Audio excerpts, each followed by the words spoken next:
Hello, everyone. Welcome to West Coast Gridiron. I am your host, Coach Freeman, and today we are talking defense, defensive football 101. I know about almost a little bit over a month ago, I covered offensive football 101. Well, now we're going to flip the ball to the other side, and we're talking defense. First things first, I do want to apologize for being gone for so long. I ended up tearing my pectoral tendon and I ended up having to have surgery on February 23rd. And so I've been in recovery and I came back to work on Monday. So I've been able to finally get some things done and get back to business. So getting back to the topic at hand, if offense is about scoring points, defense is about stopping it. But great defense is more than just tackling. It's strategy, discipline, leverage, disguise, communication, and controlled aggression. By the end of this episode, I'm hoping you're going to have a little bit better understanding of defensive positions, fronts and alignments, coverages, blitz concepts, down and distance strategy, kind of how everything fits together. Part one, what is defensive football? Defense has one mission, and that's stop the offense from scoring and get the ball back to their offense. How are they going to do this? Stopping the run, disrupting the pass, forcing turnovers, creating negative plays, i.e. sacks, tackles for loss, so on and so forth. Unlike offense, which knows the play, defense has to read and react. But great defenses don't just react, they'll dictate. And how are they going to do that? They're going to dictate, or a dominant defense controls gaps, they control leverage, they control space, and they control timing. Football is often described, for some of you, as a game of inches. Defense specifically lives in those inches as far as trying to keep the offense from moving the ball as much as humanly possible. So, defensive positions and responsibilities. So let's go ahead and go through the 11 different defenders. And I mean, there's groupings similar to offense. So offense, you had the offensive line, which had their own little groupings. You had wide receivers, which again kind of had their different groupings. And then you had tailbacks and quarterbacks. Well, defense is the same. They kind of have like I would say, a core group of three that you can kind of fit in and move around based on how you adjust the front, which we'll get to. But for example, as we're looking at the diagram here, we have our defensive line. So our defensive line, again, is going to be right in front of the offensive line, right on the other side of the line of scrimmage, which is that imaginary line right here that separates the O and D with the ball in the middle. And you can have anywhere from 3, 4, 5, 6 defensive linemen if you want, depending on your sub package, depending on the strategy of the game. I mean, you could also have 2 D linemen. Heck, you could have 1 D lineman, depending on your sub package and the reason why. So first things first, we have D tackles. So those are usually going to be the guys that line up inside. Their main job is to essentially plug up the inside, control the inside gaps, stop inside runs, occupy the inside 3 and take care of business there, and collapse the pocket, which the pocket is created on a passing play when you have kind of your defensive ends are going here, your tackles are blocking them, and that's create this little pocket here. Well, their job is to get in and collapse that. So that's their job as far as when it's a pass play, run play, depending on their alignment. But I mean, general rule is basically like these guys are responsible for B to A, depending on what your inside backers are doing. So then you got your defensive ends, which again, everyone labels them differently. Sometimes this guy is labeled as a strong side end. This guy's labeled as a tackle. Is usually a weak side guy is labeled as a nose. This could be labeled as a force, anchor, money. I mean, again, it's all depends on what your system is, but you can kind of name these guys whatever you want. And it's the same thing back here, same thing back here. I'll give you some examples of that. But defensive ends are going to line up somewhere basically to the outside, especially here. I'm giving you a basic 4-3 front, which we'll discuss what 4-3, 5-2, 3-4, 3-3, what all those different things kind of mean. But if your defensive ends here in this formation, they're lined up, or in this front, they're lined up to the outside of the offensive line. Their job is to set the edge versus the run. So basically their job is to say, this is a hard edge right here. And if the running back is to try and run to the outside, their job is to either force him back inside or bounce him out and make him run laterally. So in that way you can have other defensive players, backers, corners, DBs, whatever, then pursue and get a tackle for loss or a tackle for no gain. So again, that would be depending on your defensive scheme, but they got to set the edge and make sure that he's not able to get hooked and immediately get to the outside. So how that would happen again is if this tackle here was able to get leverage to the outside, seal him, and he'd be able to bounce and get straight up to backer depth. You do not want that. You want him to set the edge and make that tailback make a decision. Is he going to try and bounce it out, or is he try and cut it back into the teeth of your defense, into your defensive tackles and your inside linebackers? So that's the job. And then pass rush is to rush the quarterback. So if this was a passing down, their job is to get past that tackle and then basically to the backside shoulder of that quarterback. Because worst case scenario, you don't want the quarterback bailing out and running out. You want him stepping up into the pocket, hopefully then into your defensive tackles if they have done their job. So those defensive ends are rushing the quarterback on that back shoulder back here to make sure you're preventing him from losing and getting outside the pocket. The defensive line's job is to control the line of scrimmage. If they win up front, the defense is going to win the play. If they're able to disrupt, if they're able to cause havoc back here, whether it's a run play and mess up the mesh between the quarterback and running back, if they're able to create penetration, if this guard's supposed to pull, but he can't because this defensive tackle or this nose blew the center back and disrupted that. So again, penetration, control the line of scrimmage. So that's essentially your defensive line's job in a nutshell. Linebackers, again, this is another one. Linebackers are the quarterbacks of the defense. Usually I would say this guy right here, your Mike linebacker, is supposed to be the one who calls the defense. He's supposed to set the front. He's supposed to let the other 2 to 3 backers know, depending again what your front is. But this is your Mike linebacker. Again, Mike, middle backer. He's supposed to control everything.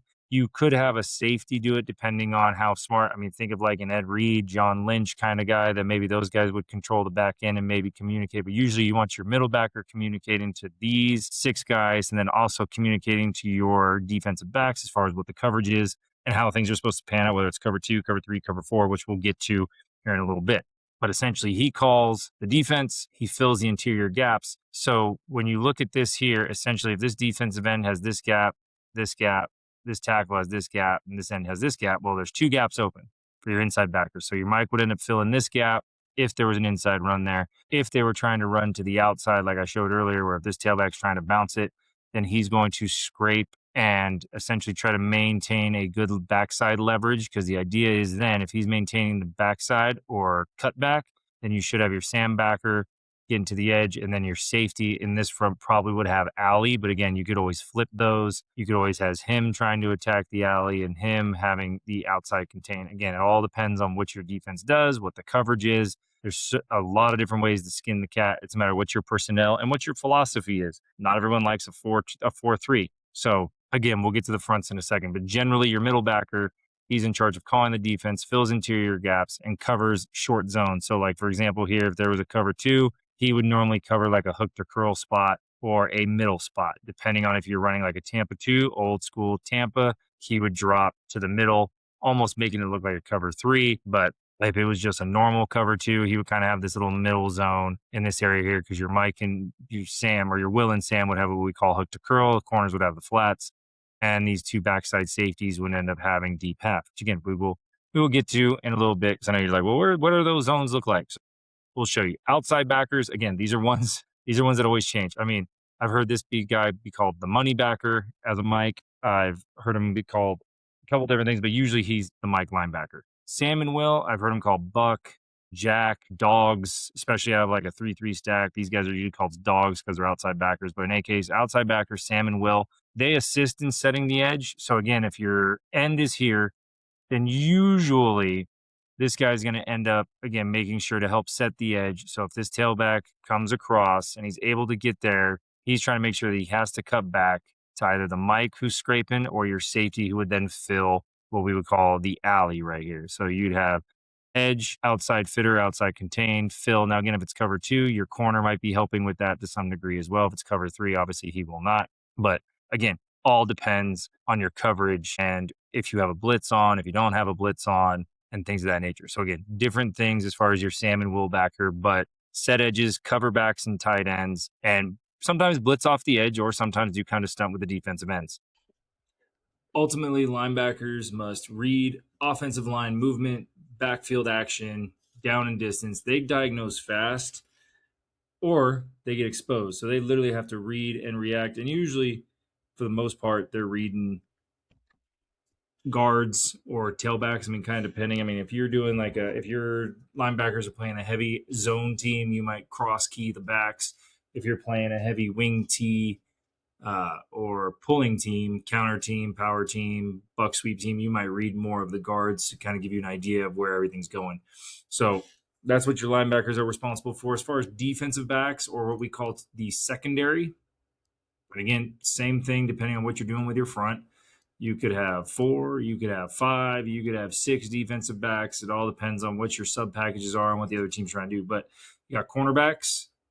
And again, these guys have been labeled. Some have field corners, some have boundary corners, some have man corners, some have zone corners. So again, it kind of depends on what your system is and what you like. Some will press them, some will play them off. Again, it all kind of depends on what kind of coverages you like to run. Essentially, your corners are, their job is to cover wide receivers. So again, depending on whether it's man or zone, again, man, everyone kind of should understand what man is. Man would mean their man up the corner. If it's zone, they might have a specific area. But also, if you know, basically all zone turns into man, essentially. So they're playing man or zone. They might have, like I said, some run responsibility when it comes to either option or when it comes to, again, if they're in a cover 2, they might be that outside. They got to make sure they have to have the outside contain here to help fill the alley and help set up the alley for the safety or the linebacker, however your box and everything's set up. But more often than not, again, cover wide receivers, play man or zone, and then prevent the deep ball. I mean, most of the time it's like, don't get beat deep. That's kind of the corner's job there.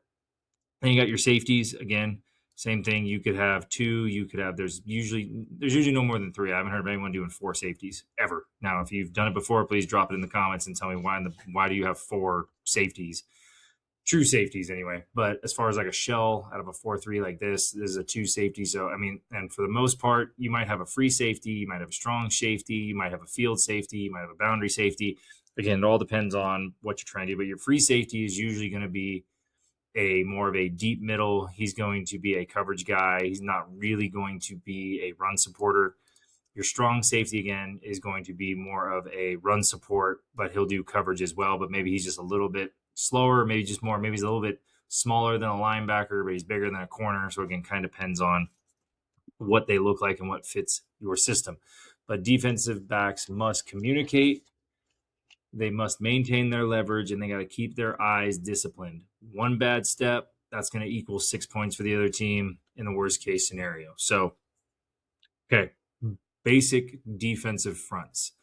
So right now, let's just talk about some structures. So a front describes how the defensive line and linebackers align. So a front is going to be, what are you doing with these 5, 6, 7, 8 guys in the box? And again, the box is tackle to tackle. So a 4-3 defense, which is basically kind of what I got drawn up here for you.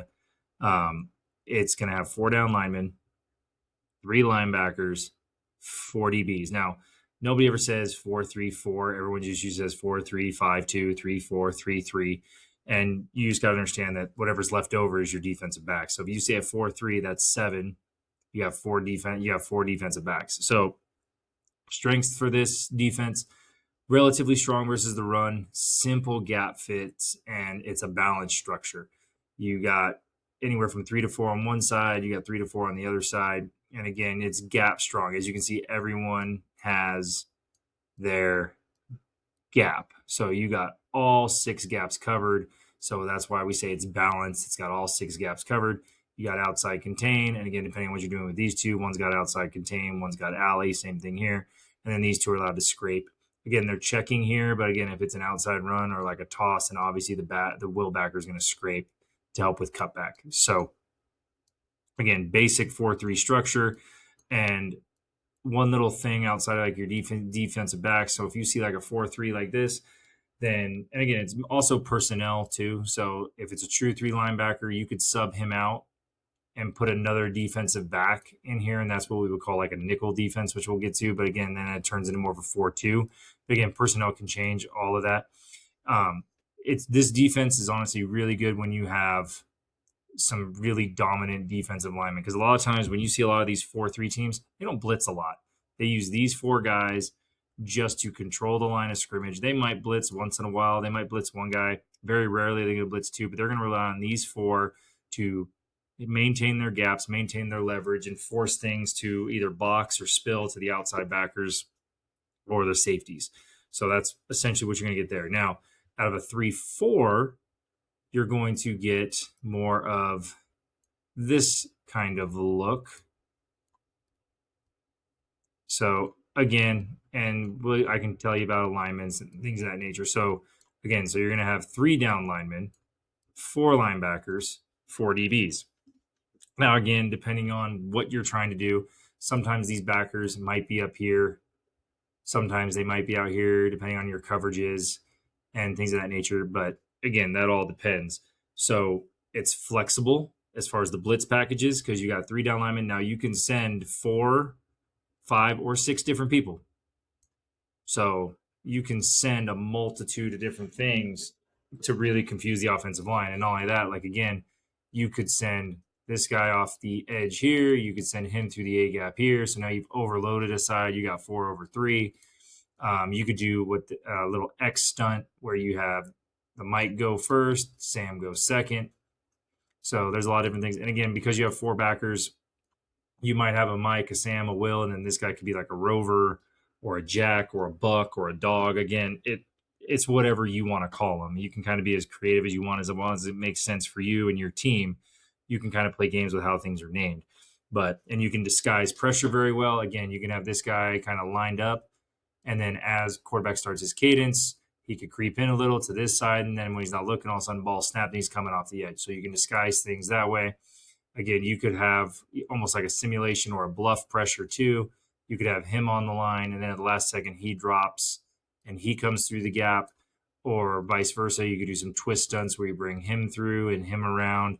Again, there's a lot of different things you can do with that. 4-3, you can do some of these things. Again, it's just if you look at the 3-4 and you bring one guy, you're basically blitzing into a 4-3. Whereas if you were in the true 4-3 look, again, now you're going to be blitzing into more of a 5-2 because you already got 4 down linemen.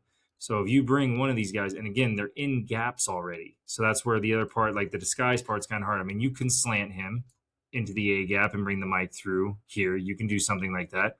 You can also stunt the D lineman, have him go out, him go in, bring the Mike through here. So there are things you can do, but again, you're bringing 5. So which means your coverage is going to be a little tight because if you take him out now, you only got, 6 guys in coverage. So again, it stretches some of your zones a little bit more when you're bringing 5 and you only got 6 in coverage. So you got to be a little bit weary on what you're sending and where you're going there. So you got 5 there, 6 hanging back. What kind of coverages are you playing? Everything's going to be stretched. So you got to be weary on that. Out of the 3-4, if you're blitzing, again, you could easily be blitzing into something. Again, everybody's head up. That's the other problem. So again, you don't know where this Sam's going to go. He could go A, B, or C. Same thing with the Mike. He could go A, B, or C. Same thing with these ends. They could slant in. They could slant out. They could long stick all the way into the A gap.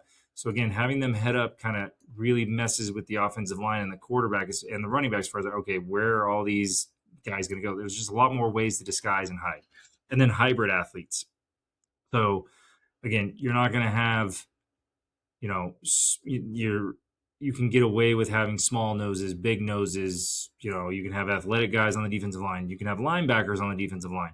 You can have, again, if you have 4 linebackers, again, you can play games with this. This could also be more of a guy that maybe he's too big for a corner, too small for a backer. So he's like a safety, so he can play out here. Because again, you can have field and boundary guys. So your field guy, like let's just say if you're over here, let's say this is a field side outside backer. Maybe he's better in coverage. That's why he's on the field. This guy's he's a little bit bigger, a little bit slower. You put him on the boundary so you can play some games with that. Creates confusion for the offense because linebackers can rush or drop. Also, what you could also have, again, depending on what you have, these guys might be big defensive linemen. Now, again, this could be a sub package, but you could have what's called a 5-2. You could have 5 defensive linemen. You could have these guys playing double threes. So this is what you would call more of a 5-2 look. So again, you have them on inside 4s. You can also go tight or mint front where you have them in double 3s or double eagle, whatever you want to phrase it. I've heard it called a million different things. Some people are going to say that it's tight front, mint front, double eagle. Again, everyone has their different things, just like wide zone, outside zone. Some people say they're the same. Others say they're different. That's up for debate. I'm a firm believer that they're different. But in any case, so you could do, again, a 5-2. I've also seen, I haven't seen it in a long time, but I have seen, basically what's called like a 6-1 per se. And again, it all depends on where you move guys around, but you could have also like a 6-1 look. Again, not very good against the spread, but again, I'm just telling you different kinds of fronts and different things that I've seen in the past. What you're really going to see nowadays, you're going to see 4-3s, you're going to see 3-4s, and then a 3-3 stack is going to look something like this. So I'm going to move him back to his spot. But it's going to look something like that. So again, a 3-3 stack. Now again, depending on what you like to do, this could be a basic 3-3 stack, or it could literally be something like this. So also known as a 3-5 or a 3-5-3, because usually you might just have like these guys might be true linebackers, and then these are your 3 DBs. Or it could be a 3-3-5. These guys could actually be more safeties playing from a 3 high structure, and you're playing cover 3, cover 1, cover 2, and this guy's more of a run fitter depending on what you're doing with him. But again, this is your odd front here. What this does, again, similar to your 3-4, this creates a lot of confusion. Because again, he can slant in, he can slant out, he can long stick, you can send him to the A gap, B gap, C gap. You can twist these guys where he's going through this A and he's going through this B. He's going through this A and he's going through the B. Again, there's a lot of different things you can tinker with the 3-3 as far as the blitz package. And again, if you're only blitzing one guy, now you're blitzing into what we're going to cover next, which is a little bit of like a sub package, but it's a 4-2-5. So you got your 3-3 stack. And again, you can play games. You can put a mint front. Again, if you're going to blitz and stunt a lot, then you're going to make sure you have to make sure your gap sound. Some teams play this as cylinders. And what I mean by that is he might 2-gap where he's going to set his hands on that tackle, and the Will's job is to make him right. So if he 2-gaps, and then let's just say they're running an inside zone play here, and he peeks inside and gets that tailback to bounce out, well, now the Will has to make the end right and help with C. And depending on what your corner and safety is, then he's got to be the outside contain, and then you got your alley fitter and your cutback player. So again, it all depends on what you're trying to do. But sometimes these guys 2-gap. Most of the 3-3 stacks or 3-5-3s that I've seen in high school are usually going to move some way, shape, or form. They're going to slant either to the back, away from the back, to the field, to the boundary. They're not going to just sit in 2-gap. There's only, I think, one school I didn't have the chance of playing against them. It was years and years ago. It was Modesto Christian. They were true cylinder because they had just beasts up front, and they just set hands, and their backer's job was to make them right.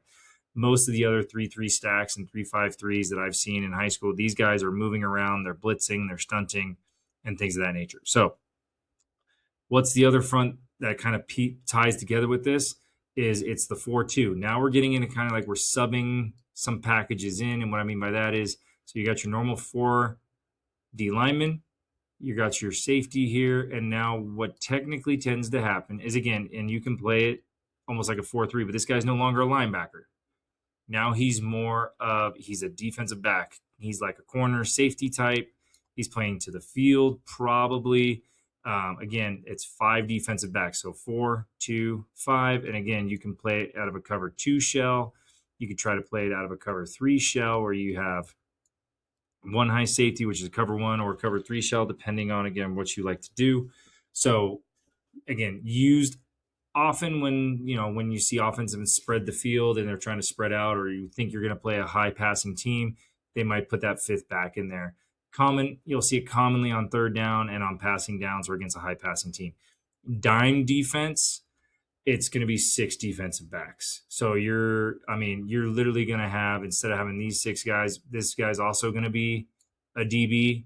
And so again, now you could probably get into that true where they're trying to spread you out a lot, or it's again, it's going to be light versus the run because you're only going to have a 5-man box because you're only going to have 4 defensive linemen and 1 inside backer, and it's heavy versus the pass. So you are expecting pass because you have 3 DBs over here, 3 DBs over here. Used when defense, you are expecting a pass 100% of the time. And these are more sub packages than fronts. But again, different alignments gives you an idea of what you might see on the back end. So dime defense, nickel defense, 3-4, 3-3, 4-3, 5-2. Again, all those different things you might see. And again, you could also see goal line, which again, goal line is just going to be inside the red zone, short yardage. And it could be anywhere from, like we were talking about, where they're literally kind of covering everybody up. Because again, the offense is more in a true like goal line setup. So they're, maybe they are full on something like this. So they're going to bring the corner in. Mike's going to be in. Will's going to be here. So they're going to be more in a true goal line type setup. So again, everyone's going to be kind of scrunched in. So again, then it could be like a 6-2, 6-3, whatever you want to call it kind of thing. I mean, there was a time we played a heavy wing T team. We played a 5-4 with 5 defensive linemen, 4 linebackers, and we just had 2 corners because they did not throw the ball very often other to the receivers. So we just literally played a 5-4. So again, very doable. You can kind of play with the front however you want as long as you know how to mix combinations. Again, it was one of those I haven't seen somebody run it since we did it. So again, just little things you can play games with. So now gaps and run fits, as far as we kind of talked about gaps a little bit. I mentioned them slightly when I said A gap, B gap, C gap. There's also a D gap technically, but that's more of just what we would call outside, like an outside run type of thing. So sorry, I'm moving everybody around so I can kind of give you an idea here. So again, you're going to have 6 gaps usually. And again, they mirror each other. It's just like the numbering systems we went over on offense. Your A gap is between the center and the guard. Your B gap is between the guard and tackle. Your C gap is between the tackle and tight end. And then technically, so for example, if you had a tackle or tight end here, so there's C gap. Some people would call this D gap. Some people just call it outside. Again, it's whatever your teaching style is.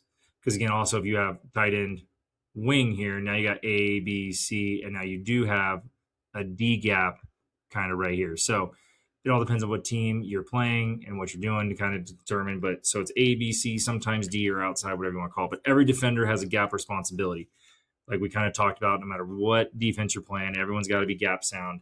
If one defender misses their gap, that run hits big, the defense collapses, you're over pursuing, you miss. And then, so again, run defense is about leverage, shedding blocks, tackling, and not guessing. So that's what you got to do to take care of business as far as making sure that you're able to stop the run as best you can. So if this end for some reason gets hooked, now we're setting up something big there. Or what a lot of teams like to do against 4-3. So if you get a down block from your center, so you get a down block here and he's pulling and this tackle gets kicked out and trapped. Well, now all of a sudden you have a nice running lane up the middle. So again, they got to be able to figure out how you're going to do it. You're going to wrong arm it. You're going to box it. What are you going to do against that? So that's essentially, as far as the fronts go, defense has to be able to be disciplined on your reads. So like, for example, here is this guy reading center and guard? Is he reading back? Is he reading tackle? I mean, more often than not, you're going to tell your safeties to read your tackles because if they get down blocks, they're going to know it's run. You're going to tell your corners, depending on if you're a zone or man. If you're zone, they're looking at the quarterback. If they're man, they're looking at their man. Now, of course, that brings in, of course, bunch rules, which we'll talk about with more coverage as far as like, okay, well, someone's going to have corners usually going to take inside or outside. Safety's going to take deep, depending, again, what your coverage is. So, again, you're going to have to delineate that. You got bunch rules. You got motion rules, all kinds of little things when it comes to basic coverages and things of that nature. But all in all, in order to play basic front defense, you have to first decide what's your front going to be. Why is your front going to be that way? Is it based on, usually everyone's going to base it off their personnel. Some people base it off system, but you're going to base it off that. Everyone's got to have their gap, shed blocks, tackle, make their reads. Okay, next thing we're going to talk about is coverage basics. So pass defense, there are 2 main types, and then there's some new hybrid types. So you got man coverage, zone coverage, split field coverage. Now, split field, I'm going to just lightly touch on because there's so many things you can do with split field between Ripley's match, cover 7, quarters man match, palms, all these different versions of these things that they've done with split field coverages with 2 safeties, 3 safeties, and nickel and dime and all that. So, but just 2 basics. We got man and we got zone. So when we look at man basically means you're manned up. So corner's got him. So corner's got the number 1s.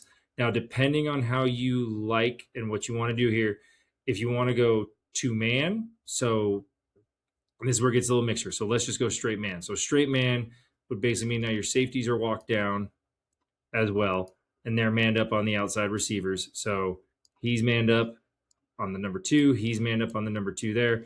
And then essentially what would happen here is your Will and your Sam would be responsible for Bob or back out the backfield. So both these guys are looking at this back right here, which then essentially means if he goes out, so if the back goes this way, Sam's going to pick him up. If the back goes that way, Will's going to pick him up. So every defender, you're covering a specific player to take care of the passing concept. It's tight coverage. It's aggressive. It's great for blitzing. So what you can do if the back goes this way, you could have basically like a kind of like a spy kind of idea. So if the back goes this way and Sam takes him, maybe you're bringing the mic already through the A gap. Well, the Will no longer really has anybody to cover. So you can either drop him or you could do a blitz late. So as the pocket opens up, the Will can then be like, okay, I turn into the quarterback spy. So if the quarterback tries to bail out, Will can go get him. If for some reason a hole opens up like this because of the way the pressure goes, then the Will could then blitz late and go get the quarterback that way. So again, you could build some of those things in depending on if you have everything covered. So that's just basic man principles. Everybody's got a man. Everybody's got everything. Next up, you got zone. And again, we're going to do a little bit of mixture of this. So defenders guard areas of the field. So your common zone defenses, and that's why we got all these circles out here. So your common zone defenses, one's going to be cover 2. That's going to be kind of like the main one you hear about. And then you're going to have cover 3, cover 4. And then again, then you get into kind of your mixtures. So cover 2 means everyone's got an area. You got 2 safeties over the top here. They're responsible for deep half. So this safety here has from this half of the field and over. And basically nothing's trying to he doesn't want anything to beat him deep. This safety has everything from here on over. So he's got that half of the field. Then your corners have flat. Now, depending on how you teach this, again, I was taught that the flat is 5 yards behind and 5 yards in front. So basically they have this area, that's their zone. Anything that comes into that zone, they have to pick up. Same thing over here. What you got here for Sam and Will, you got what's called the hook to the curl spot, which is basically kind of like 5 to 10 yards up the field and kind of splitting the difference, basically from like the end of the line of scrimmage to just outside the hash, kind of splitting that area between the corner and the safety, kind of splitting that area. And then depending how you play your mic, this is normal cover 2. He would have the middle. Now, again, some people play what they call Tampa 2, which would then stretch him this way vertically, depending on your mic, because again, your safeties have all of this technically. So your holes essentially right out the gate are that middle of the field if they both were to spread out.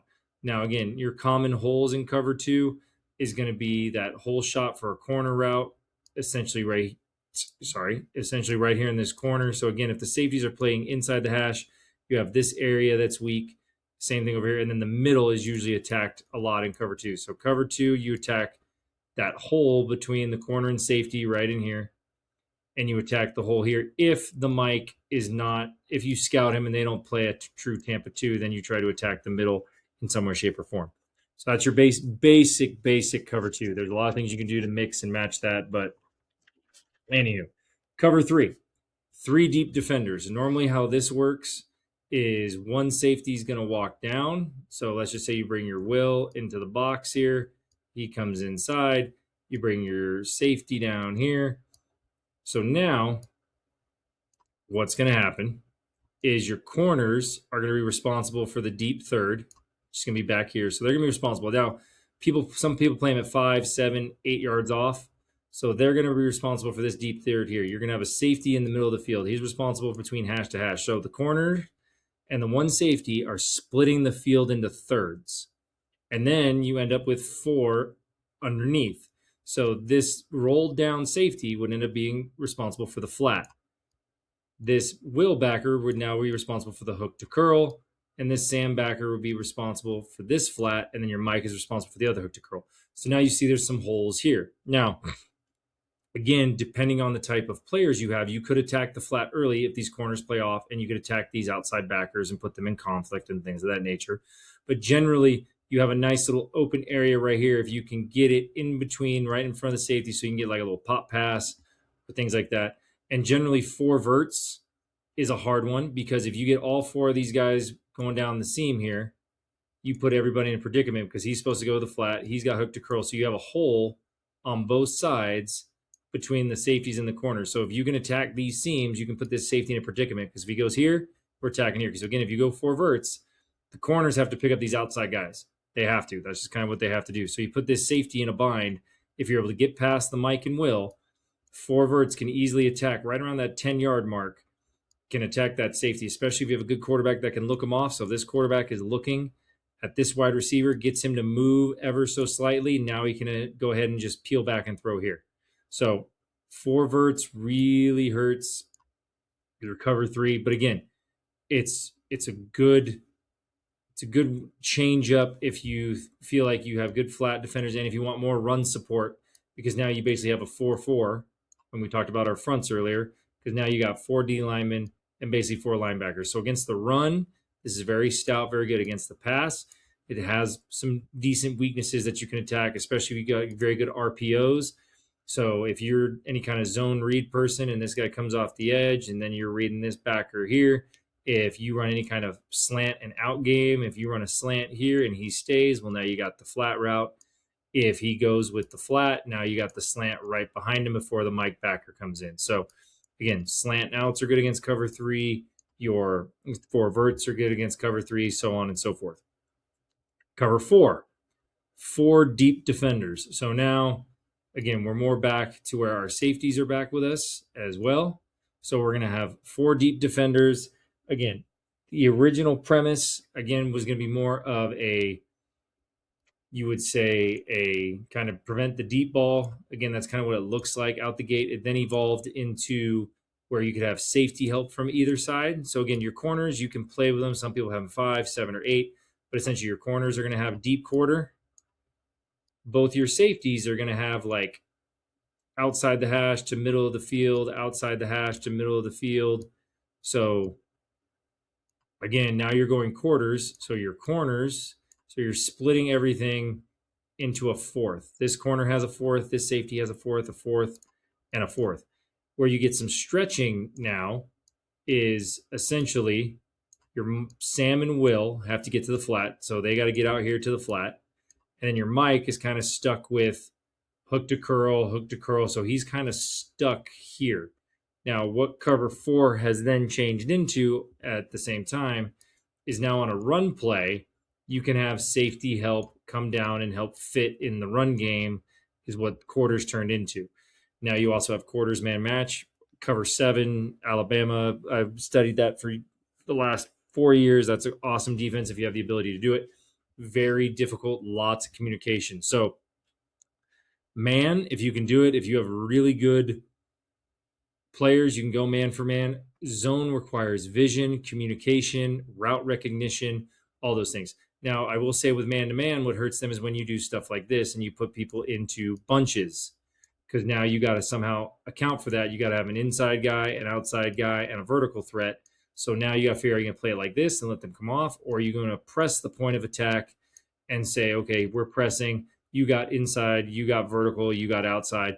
Again, kind of depending on how you want to do that. So bunch routes mess with man concepts as well. So man concepts are great. Zone requires vision, communication, route recognition. Great defenses disguise coverages before the snap and then roll in and out to what they actually want to run. Blitzing. Live by it, die by it. Blitzing and pressures are some of those things that can help your defense tremendously or can hurt your defense. Again, you got to be gap sound, like we talked about, and you got to be able to cover it on the back end. So a blitz is when extra defenders are going to rush the quarterback. So why do we blitz? You want to speed up QB decision making. You want to force mistakes, create sacks, and cause turnovers. But blitzing does come at a cost because you have less coverage behind it depending on how many people you're blitzing.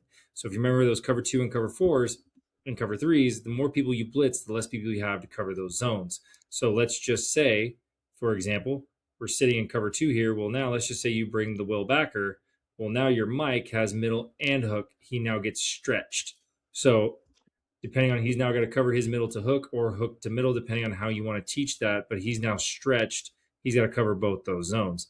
And then you bring 2 at the same time. Well, now you're giving up both these gaps. Now, most of the time, if you're bringing 6, you're running man. So he's going to be manned up. He's going to be manned up, because you got to man the 5. So if you're going to blitz 6, you're trying to get that blitz you're trying to get home to the blitz, and you're trying to just be manned up with 5, which again, totally fine. So again, the more people you blitz, the less room you have for coverage, which means you're more likely to be playing more man. So again, great defenses mix in 4-man rush, simulated pressures, delayed blitz, zone blitz. So a 4-man rush is just what you got here. They're just going to send 4. He's going to go to his gap. He's going to go into his gap. He's going to go into his gap and rush the passer. Simulated pressures is when you're going to show heavy blitz.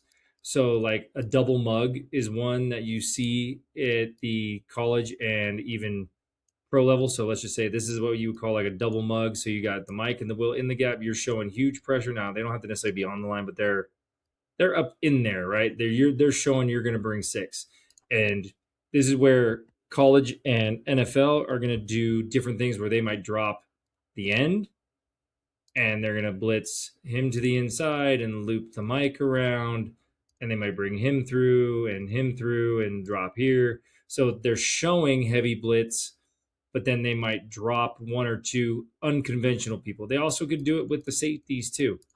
Again, they could have the Mike back here, and they could have the safety up here showing a version of that. Again, the idea is to show pressure and then drop off, and maybe you drop a nose, maybe you drop an end. Again, that's your simulated pressure. You're trying to show pressure, but then drop out of it and things of that nature. Delayed blitz might be what we talked about earlier, where let's just say, all right, hey, we're going to spy the QB, or we're going to delay the will. So as the pressure comes through, he takes off upfield, he takes off this way, center's trying to help, and then all of a sudden you just see these 2 guys are kind of spreading out. And then as soon as the Will sees the hole, boom, now he delays half a count, and then he goes through. Could also be the same thing when you do like a D-line stunt. You could do a delay blitz between your tackle and your nose, like a ton and nut stunt. So let's just say it's ton. So he's going to long stick through the A gap.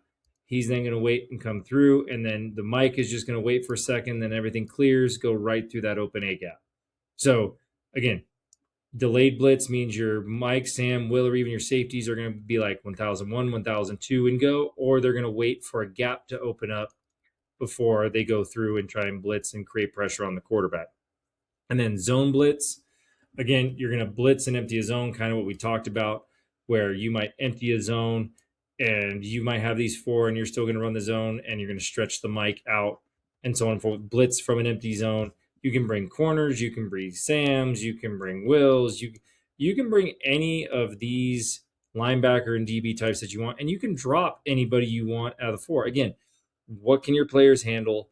What can you do? So, and what can they do? Again, if you don't have linemen that can drop, so if you want to bring the Mike, but you don't have a tackle that you feel can drop, then don't do a simulated pressure or a zone blitz where you're going to blitz one guy and drop somebody else. Like, don't do anything like that. Just keep it simple and easy. But again, those are 4 easy ways that you can bring pressure. You can bring it from anywhere. And then 3-4, again, let's just say you're running that 3-4 front, whether you're tight or not tight, again, depending on how you like to run it. So, I mean, you could look like you're going to bring 5 every time, and then you could literally, again, you could drop the end. Again, and you can run cover 3 out of this too, where you drop him down, and now you're in cover 3. You can bring all kinds of different things from the weak side, strong side. Now it looks like you're a heavy box. You got 8 in the box, 3 on the backside. Or even if you stay back here, again, you can loop these 2 and bring him through. Again, you can be as creative or as simple as you want on a blitz package. Again, it's a matter of, can your guys understand where the gaps are, and can you cover the back end? Because if you bring an all-out blitz and you're like, well, we're going to bring 8 and run man. Well, you can't do that. You can't bring 8 and run man. Because if you bring 8 and run man, you can't do that because you only got 3 guys playing man. So you got to understand your numbers game. Do you have everything to cover? And if you don't, if you are going to do, the old Madden Engage 8 against a spread team, are you guaranteeing yourself that you're going to get the quarterback before he can release it? Again, that's one of those, that's the gamble you take if you're going to live by that little funny philosophy there. And if you're going to bring more than you can cover, then again, you just got to live and die by that and understand what you're doing. So if you're going to bring blitzes, that's fine. If you want to be sound, make sure they know what gap they're going to. What is the coverage on the back end? Are you running man or are you running zone?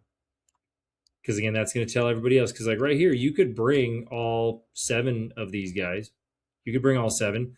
Just understand you might want to teach them the blitz engage, because if you bring all 7, you run cover 0. These 2 are all manned up across the board. If he bails out, who's going to go get him? Is it going to be the Will that's going to engage, or is the Mike going to chase? Because if he stays in, then fine. If he stays in, fine. Then you can have all 7 go. But if he releases, who's going to go pick him up? So those are things you got to keep in mind when you're blitzing. It's great to speed up QB, force mistakes, because again, if you're able to get him pressure early and he can't see and he throws a bad ball, you can get a pick. If he doesn't call the right protection, if they're running slide protection and you're able to overload the slide and able to get a sack fumble, again, it can create turnovers, it can create bad plays, it can force mistakes. So again, blitzing has its place. It's just a matter of, do you understand what gaps you're covering? Do the linebackers and DBs understand what coverage you are, and do they match? I've seen defensive coordinators go from the back end to the front end where they work coverage first, then they blitz. And obviously I've seen it from what would be more traditional, where you get the front set, your front 7 or front 6, and then you worry about the back end after the blitz, and you try and make sure you have your patchwork and take care of that. So it's up to you what your philosophy is. Do you want to not give up the big play, or do you want to create pressure? So that's just kind of depending on what you want to do. So that's your blitz game. Again, it works great, but you got to make sure everything is on the same page. Situational defense. First down. Again, and this is going basic defense. Because again, as an offensive coordinator, I try to mix this up because I don't want to be too predictable. But sometimes, first down, you can pretty much expect some kind of run. Now, we've built things in. You see RPOs now, you see play action, you see screens, you see outlet passes, you see alerts. And what I mean by that is, like, let's just say this team's running inside zone. Say they're running an inside zone to the defensive right, offense is left. They might have something built in where if you got no outside backer coverage right here, which right now you don't, they might run a bubble as an alert. So it's like, oh, okay, well, they're not going to cover him because the only guy that can really hurt us in the box is if they bring him down. Well, if he's sitting back, we're going to go and throw the bubble now. Or they might do some kind of read where they're going to read the end. If he goes down hard, quarterback's going to pull it, bail out, and now it's basically spread triple option. He comes down, he's throwing the bubble, he's blocking.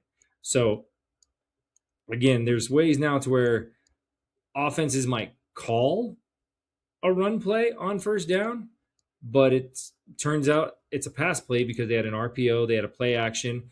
Or like, let's just say you're in a 3-by-1 over here, you get the defense to overload and overset. You like your matchup on here. Quarterback doesn't tell anybody. He just throws it and runs a fade or runs a slant, whatever he calls, because he likes the matchup.